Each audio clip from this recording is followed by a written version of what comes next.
Shalom saudara semuanya, kita masuk dalam pendalaman Alkitab dengan mata pelajaran homiletika, yaitu ilmu berkhotbah yang baik.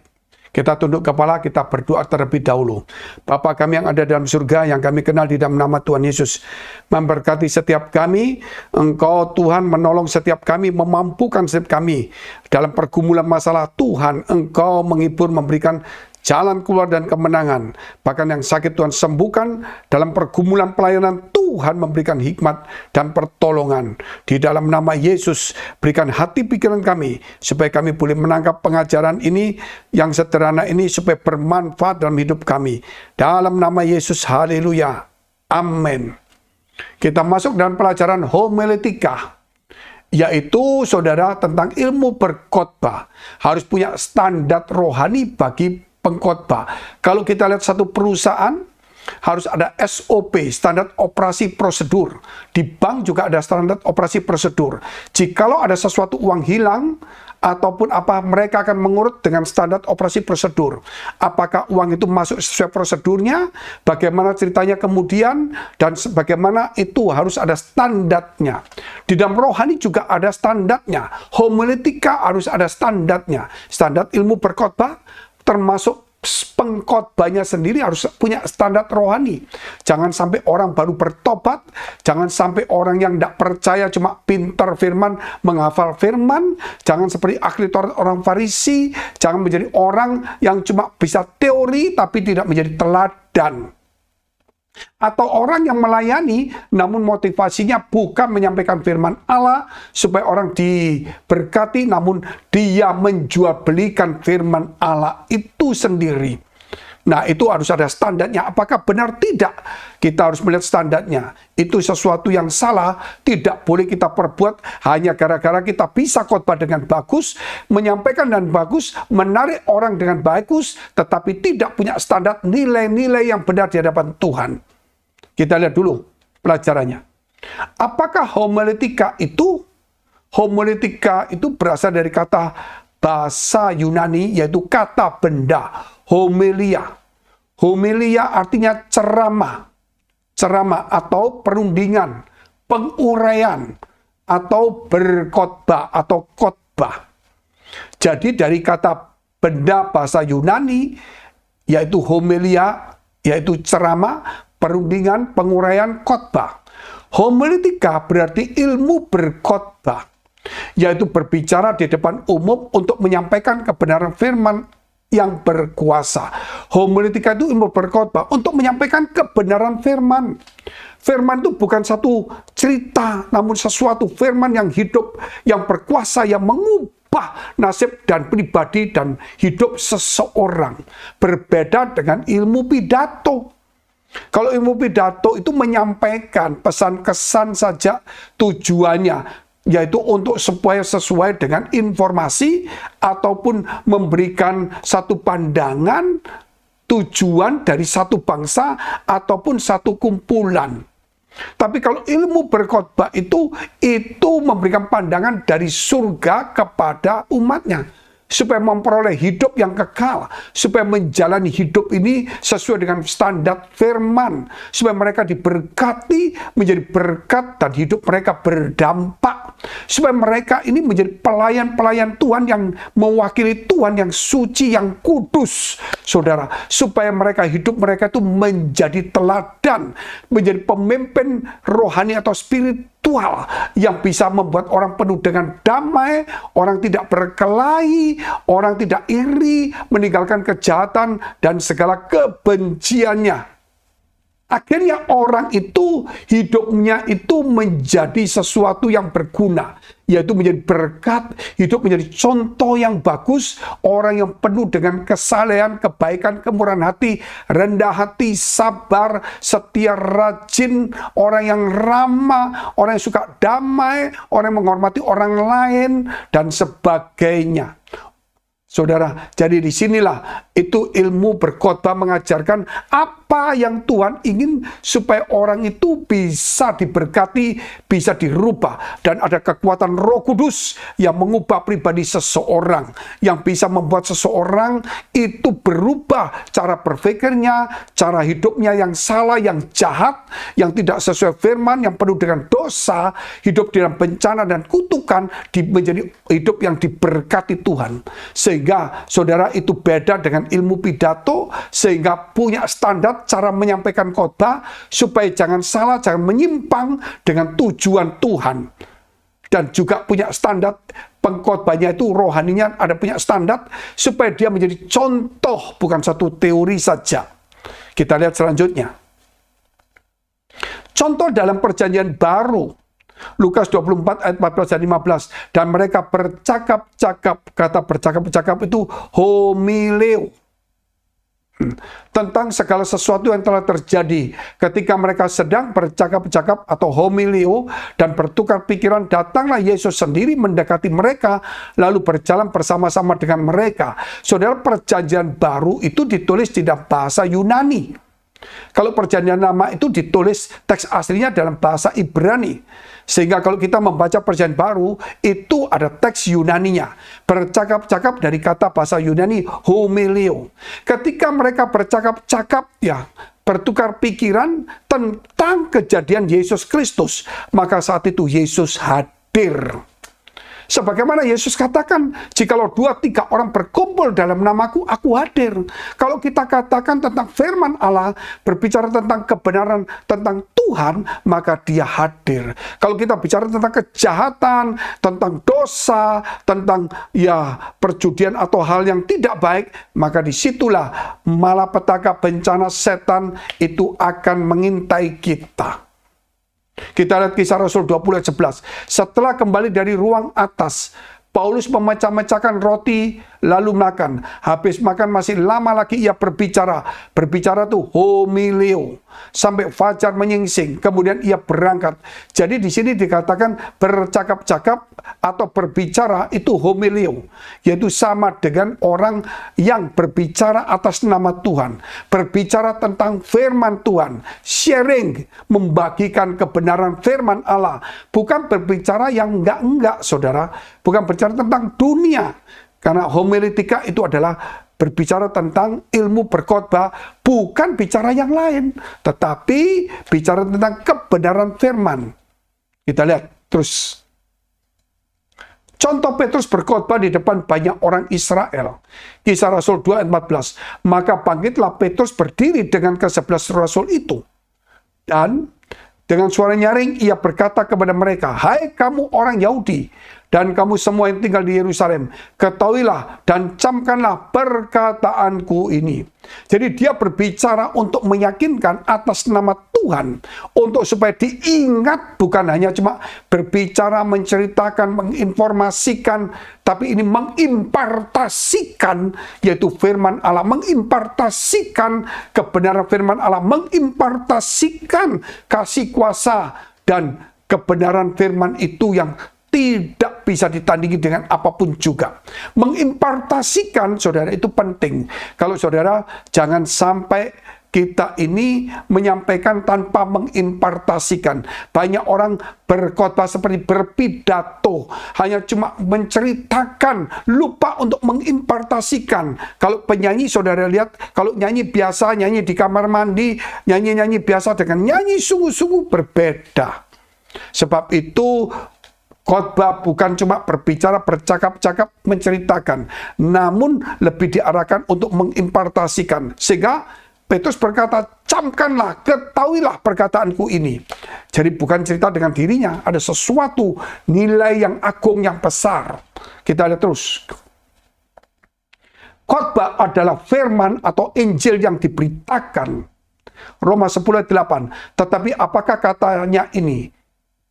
Firman itu dekat kepadamu, yakni di dalam mulutmu dan di dalam hatimu. Itulah firman iman yang kami beritakan.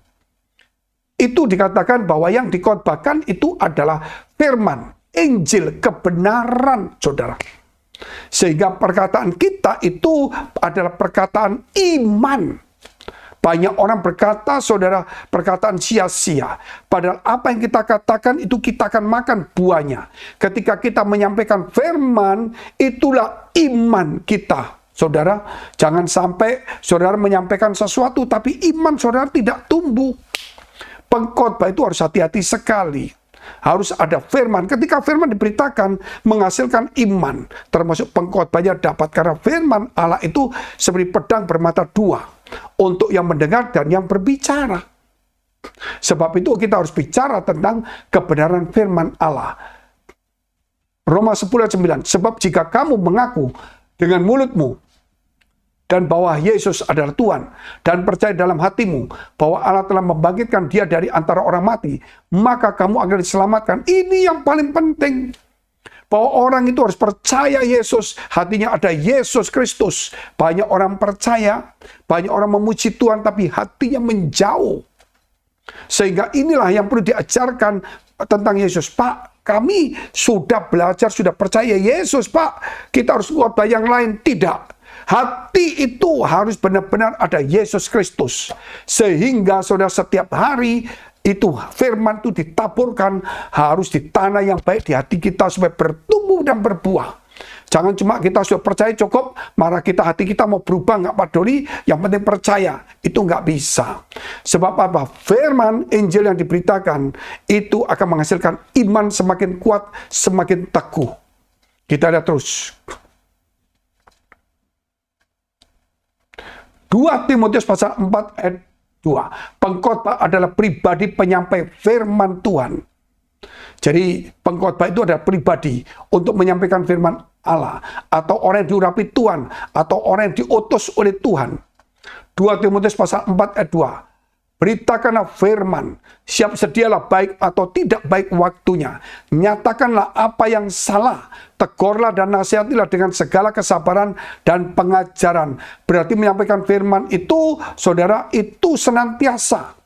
Mau kita duduk, mau kita makan, mau kita omong-omong. Kalau perjanjian lama, di dalam ulangan dituliskan, firman itu kalungkan. Hukum Tuhan, peraturan Tuhan, kalungkan, saudara. Ya, di lehermu, ya. Ikatlah di tanganmu, bericaralah waktu kamu berbaring, waktu kamu jalan, waktu kamu duduk, waktu kamu makan. Demikian firman Allah, saudara, kita harus sampaikan dimanapun juga. Namun, saudara, bukan hanya cuma menyenangkan telinga, namun ingin menegur yang salah.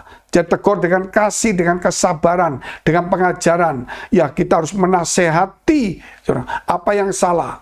Kita harus menasehati, dan kita harus mengajar. Walaupun mungkin itu bukan tempat mengajar. Kita kalau lihat orang makan, saudara, tidak berdoa atau makan lahap orang lain belum makan, dia ambil dulu, dia pilih dulu, saudara, sampai kotor semua. Kita mesti ngasih tahu bahwa hidup itu, saudara, tidak boleh seperti itu. Ini contoh-contoh saja.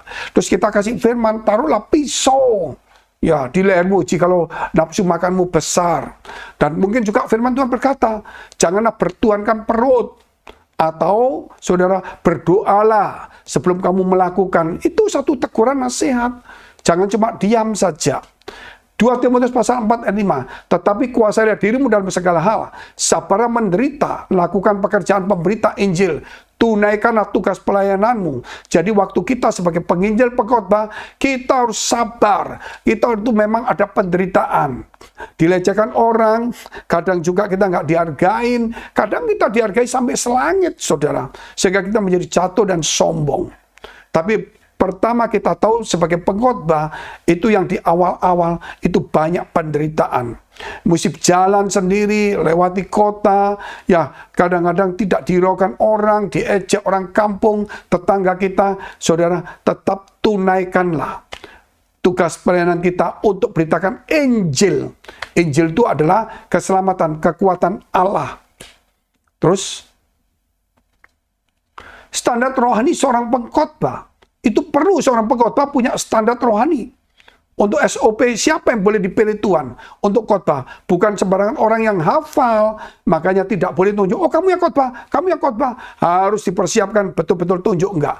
Karena waktu Samuel disuruh Tuhan memilih seorang raja untuk menggantikan Saul, dia hampir salah, memilih muka wajah yang salah. Sehingga akhirnya Tuhan berkata, jangan memandang muka. Pilihlah apa yang Tuhan pilih, yaitu Daud, saudara. Nah, itu juga standar rohani bagi seorang pengkhotbah adalah pilihan Tuhan. Tidak boleh sembarangan. Kalau saudara merasa pengkhotbah, saudara berarti pilihan Tuhan. Saudara harus menjadi contoh yang bagus. Dari perilaku, jadikan contoh yang baik. Jangan asal-asal saudara khotbah dan melukai hati orang. Harus ada standar kehidupannya, standar moralnya, standar pengajaran, standar imannya, standar kehidupannya, standar keluarganya, standar etikanya, harus ada semuanya. Kita lihat dulu satu persatu. Satu, standar rohaninya bagi seorang pengkhotbah, hidup sebagai hamba Tuhan. Hamba Tuhan berarti bukan Tuhan, jadi hamba, yaitu hamba Tuhan, berarti seorang hamba yang dari Tuhan sendiri untuk menyampaikannya. 1 Timotius 3 ayat 2, karena itu penilik. Jemaat haruslah seorang yang tak bercacat, suami dari satu istri, dapat menahan diri, bijaksana, sopan, suka memberi tumpangan, cakap mengajar orang. Ini standar daripada seorang pengkhotbah atau hamba Tuhan atau pelayan Tuhan. Ayat 3, bukan peminum, bukan pemarah, melainkan peramah, pendamai, bukan hamba uang. Ayat 4, seorang kepala keluarga yang baik, disegani dan dihormati oleh anak-anaknya. Ini satu standarnya. Standar rohani bagi seorang pengkhotbah atau pelayan Tuhan. Orang yang sopan, ya, orang yang disegani, dihormati di keluarga, bisa mengatur, orang yang ramah, bukan pemarah, bukan pemabuk, saudara, yang bijaksana, yang bisa mengajar, rumah tangga yang baik, orang yang suka memberi tumpangan, dan sebagainya. Bukan hamba uang, itu penting. Kalau sudah hamba uang, sudah susah, sudah. Akhirnya tidak benar. Hamba Tuhan, foto uang. Jangan sampai hamba uang, foto Tuhan. Itu beda. Hamba Tuhan, foto uang. Bukan hamba uang, foto Tuhan. Itu beda sekali. Kita lihat terus. Menjadi mimbar yang hidup. Menjadi mimbar yang hidup artinya apa yang dikhotbahkan dia ini adalah gambaran yang hidup. Yang dia khotbahkan ini loh contoh, walaupun tidak sempurna. Inilah minimal contohnya. Dia harus melakukannya. 1 Timotius 4 ayat 1, beritakanlah dan ajarkanlah semuanya itu. Ayat 12, janganlah seorang pun menganggap engkau rendah karena engkau muda. Jadilah teladan bagi orang-orang percaya dalam perkataanmu, dalam tingkah lakumu, dalam kasihmu, dalam kesetiaanmu, dalam kesucian. Banyak orang melayani, tapi tidak kasih. Penuh kebencian, iri hati, arogan, tidak sopan, ya, tidak setia, gampang marah, gampang tinggalkan Tuhan. Kembali lagi, hidup tidak suka kesucian, suka duniawi, hura-hura, perkataannya nggak karuan, semua sia-sia, kadang-kadang marah sama Tuhan, kadang-kadang baik, bingung saudara. Tapi itu tidak boleh lagi. Tapi kita harus, saudara, menjadi teladan yang bagus dalam perkataan, tingkah laku, dan sebagainya. Kita lihat terus. 3, standar rohaninya bagi pengkhotbah. Roh Kudus memampukan untuk mengajar. Tidak bisa dengan kekuatan kita sendiri. Kita baca berulang-ulang, kita sekolah, yes. Tapi tetap mengandalkan Roh Kudus. Dia yang memampukan kita. Karena setiap firman itu diilham oleh Roh Kudus. Tidak bisa ditafsirkan menurut keinginan kita sendiri, saudara. Harus dengan Roh Kudus. Sehingga kemarin yang lalu kita belajar, yaitu pelajaran yang lalu tentang hermeneutika. Cara menafsirkan tidak boleh menurut pikiran sendiri. Tetapi apa yang diilhamkan oleh Roh Tuhan. Kita punya standarnya. Kita lihat dulu. 2 Timotius pasal 2 ayat 2. Apa yang telah kamu dengar daripadaku, dari Rasul itu, di depan banyak saksi, percayakanlah itu kepada orang-orang yang dapat dipercayai, yang juga cakap mengajar orang lain. Jadi, menjadi teladan, Rasul itu mempercayakan pada orang. Orang itu setelah melihat kesaksi ini, kebenaran firman itu, dan teladannya, dia kemudian mempercayakan kepada orang yang dapat dipercaya. Bukan orang yang baru bertobat, orang kaya, atau orang berkuasa, namun hatinya belum tentu sungguh-sungguh. Harus orang yang dapat dipercaya. Dan yang bisa mengajar dengan bagus, punya komitmen, konsisten, disiplin, rajin. Yohanes 14 ayat 26. Tetapi penghibur, yaitu Roh Kudus, yang akan diutus oleh Bapa dalam namaku, dialah yang akan mengajarkan sesuatu kepadamu dan akan mengingatkan kamu akan semua yang telah kukatakan kepadamu. Jadi Roh Kudus itu mengingatkan, mengajar kita yang diutus Bapa dalam nama Yesus. Apa yang diajarkan Yesus itu diingatkan. Kita baca, kita belajar, kita meneliti, kita hafal. Namun saudara, tetap kita butuh Roh Kudus untuk melakukannya, memampukannya, memimpin kepada kebenaran. Setelah itu, akhirnya Roh Kudus memberikan ilham kepada kita. Supaya untuk menafsirkan atau untuk menyampaikan, supaya orang yang dilayani itu dapat makanan sebagaimana Tuhan memberi makanan kepada mereka. Kita lihat terus. Tekun dalam membaca kitab suci. 1 Timotius 4 ayat 13. Sementara itu, sampai aku datang, bertekunlah dalam membaca kitab-kitab suci, dalam membangun dan dalam mengajar. Tekun membaca kitab suci, dalam membangun dan mengajar. Banyak orang, saudara, yang pengkhotbah tidak rajin membaca, tidak tekun, saudara, membangun dan mengajar. Bahkan kurang berdoa. Ini berbahaya. Saudara lihat banyak pengkhotbah, habis khotbah tidak doa, kurang doa, pagi tidak ada doa. Makanya kita harus galakkan doa pagi, doa malam. Ya, gereja ini sedang mengajar seperti itu. Sehingga ada doa pagi, doa malam untuk diajar supaya mereka ini bukan asal tahu, mengerti, hafal, tapi mereka itu punya hubungan akrab dengan Tuhan. Mereka punya hubungan membaca kitab suci. Karena firman itu ketika kita baca, kita resapi, disitulah Yesus. Karena Yesus sang firman itu sendiri. Banyak orang, saudara, aku bisa nyampaikan firman, tetapi tidak membaca firman, tidak menyimpan dalam hatinya. Bagaimana Tuhan menyertai dia? Kita lihat terus ayat selanjutnya. 5. Bergaul dengan Tuhan, ini yang paling penting. Kalau kita bergaul dengan dunia, omongan dunia. Bergaul dengan pedagang, omongan pedagang. Kalau kita bergaul dengan ini, ngomongnya ini. Tapi kalau bergaul dengan Tuhan, pasti bicara tentang Tuhan, kesucian, kebenaran hidup. Dan hidup yang kekal. Damai sejahtera, kasih karunia Allah. Saudara, itulah tertib hidup. Itu penting. Kenapa? Karena kita bergaul dengan Tuhan. Markus 1 ayat 35. Pagi-pagi benar waktu hari masih gelap, Yesus bangun dan pergi keluar. Ia pergi ke tempat yang sunyi dan berdoa di sana. Seorang pengkhotbah itu bergaul dengan cara apa? Berdoa.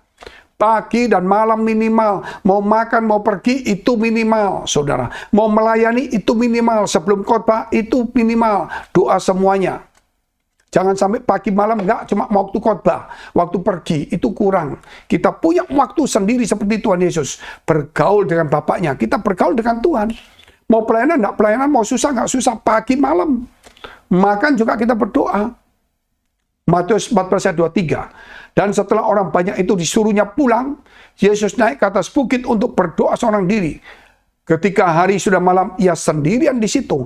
Yesus sendiri untuk bersama dengan Bapaknya. Seorang pengkhotbah, saudara, itu harus bergaul dengan Tuhan. Nah, banyak orang nggak bergaul dengan Tuhan, namun nggak bergaul dengan manusia. Jatuh dia, nggak kuat, lemah, sendiri menjadi sombong. Tetapi kalau dia bergaul dengan Tuhan, lihat contohnya. Tuhan bergaul dengan Bapaknya, kemudian dia selalu bersama dengan murid-muridnya. Kemanapun dia pergi bersama dengan muridnya. Ketika dia berdoa, dia sendirian tekun, saudara. Inilah seorang pengkhotbah, bergaul dengan Tuhan, tekun membaca, tekun berdoa, juga tetap bersama dengan murid-muridnya. Yang keenam, yang terakhir,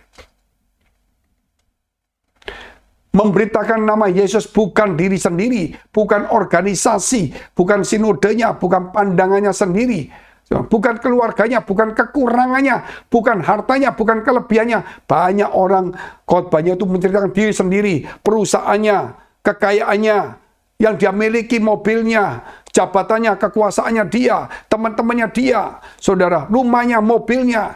Ada yang juga ngomong kekurangannya, susahnya, saudara, supaya dikasihani orang. Tidak bisa. Kita memberitakan nama Yesus, bukan diri sendiri. Walaupun kita susah, tapi kita tetap ngomong tentang Yesus.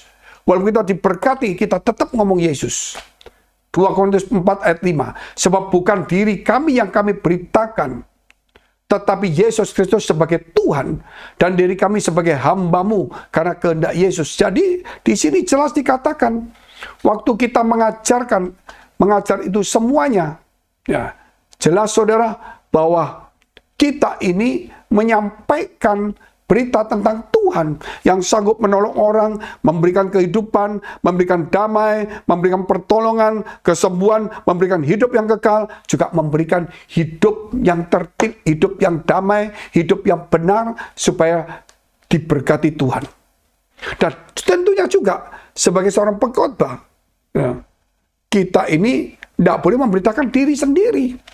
Ini contohnya saya, saudara, kurangi semuanya itu. Karena kita tidak membicarakan diri kita. Kita tidak boleh promosi. Tetapi kita menceritakan kebenaran firman Allah. Saudara mau ngambil kesaksian kecil-kecil tentang keberhasilanmu, boleh. Tentang kesusahanmu, ya kurangi. Kalau itu hanya sepertinya membuat orang tersandung atau membuat orang, dan kamu membuat orang supaya mengasihani kamu mendapatkan uang, itu salah. Kalau kamu menceritakan apa yang kamu diberkati, tapi bukan menyombongkan diri, tetapi untuk dengan bahasa yang sederhana menunjukkan kalau Tuhan menyertai saudara, setiap orang bisa diberkati, tidak boleh mengandalkan orang, itu benar. 2 Korintus pasal 4 ayat 6. Sebab Allah yang telah berfirman, dari dalam gelap akan terbit terang. Ia juga yang membuat terangnya percaya di dalam hati kita, supaya kita beroleh terang dari pengetahuan tentang kemuliaan Allah yang nampak pada wajah Kristus. Saudara mau lihat kemuliaan Allah? Saudara mesti melihat Yesus. Karena Yesus mencerminkan kemuliaan Allah. Wujud Allah yang tidak kelihatan. Dan firman-Nya berkata, dari dalam gelap akan terbit terang. Sehingga orang yang percaya itu hidupnya yang gelap menjadi terang.